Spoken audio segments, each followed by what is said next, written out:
I'm Kevin Dunion and I'm the Scottish Information Commissioner, and my role is to adjudicate on appeals where people who've asked for information from Scottish public authorities ranging from the government to health boards to the police don't get it, they're not satisfied, and they appeal to me and I adjudicate as to whether or not they should get that information. So I'm an independent appeals body.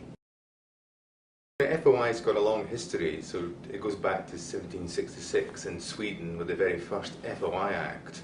And there are about 80 countries worldwide which have FOI laws and 180 sub-national laws, the US states, the Australian states, and Scotland is one of those.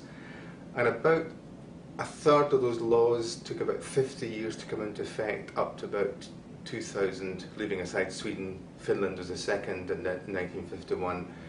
About 30% of the countries passing it by 2000.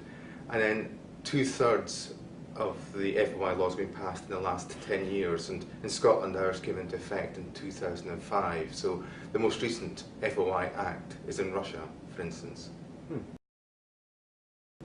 Citizens should care about the right to information for two main reasons. One is because decisions by government and other bodies affect their lives. And secondly, I think now we've moved beyond the idea of simply trusting decision makers and we want to hold them to account.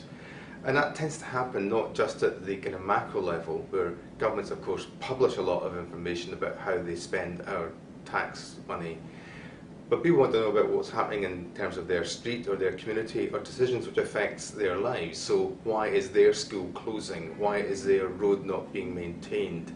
And what I find increasingly as a commissioner is the kinds of questions that are being asked by individuals or community groups who are not well organised, who are not funded, who simply want to know what's happening and why it's happening. And that's a worldwide phenomenon. We've seen that in countries like India, for example, which have a very effective FOI Act, and there it's being used by rural groups to find out why, for example, aid money is not finding its way into its community. Well, I think we've had a number of breakthroughs in Scotland in terms of FOI successes. For instance, we're the first country in the world to publish the surgical mortality rates of all of our surgeons by name, so each surgeon's name, what their specialism is, which hospital they work in, and how many people have died following operations they've carried out. And that was a real breakthrough because, of course, it was resisted by the medical community. They feared it would be used to create league tables of doctor death, but that simply did not happen. It was published, it was treated responsibly by the journalists who asked for the information, and now that revelation is happening across the world, Australia, the US, similar materials now being published. We've also had major contracts between the government and private contractors being published in full as a result of FOI.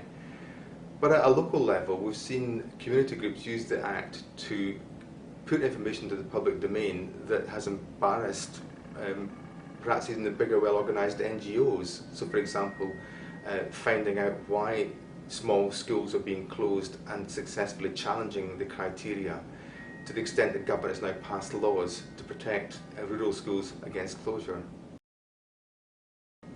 The major challenge to right to know, no matter what a government says, is that policymakers find it very hard to let go of the secrecy within which they normally are allowed to come to their views. So particularly in the UK, we have this idea of collective cabinet responsibility. So the cabinet will discuss things privately and then have a united front in terms of the decision that they come to. And they find it very difficult then to have any information released which might suggest to the contrary, that they had different views amongst themselves. So governments consistently try to find a way to continue business as usual, to have a whole class of information withheld, cabinet papers, policy documents, formulation of government policy. A whole swathe of exemptions are in the FOI Acts, and governments use them pretty enthusiastically to try to withhold information. To be an effective information commissioner, you've got to say, well, I'm on the side of releasing information, and most FOI Acts are geared towards the public interest in receiving information unless it can be justified not. So I don't sit there passively weighing things in the balance. I'm a proponent of FOI. I encourage good practice by public authorities, and I start with the assumption that the public interest is in release unless the government or some other public body can persuade me otherwise. That's the first. And the second is be prepared to be unpopular, because you will be. I think FOI can be effective, but I'm not sure it can be transformative in terms of any government. So in Scotland, in 10 years from now, I would expect us to have a government which is publishing an awful lot of the information that it's got. In fact, we'll be asking citizens, what do you want to know, and proactively publishing it. That will be the first thing. Secondly, it will improve its records management systems, because to respond to FOI requests can be expensive and take up a lot of time. So I expect government to actually have legislation in place to create documents and to hold documents so the information can be discovered.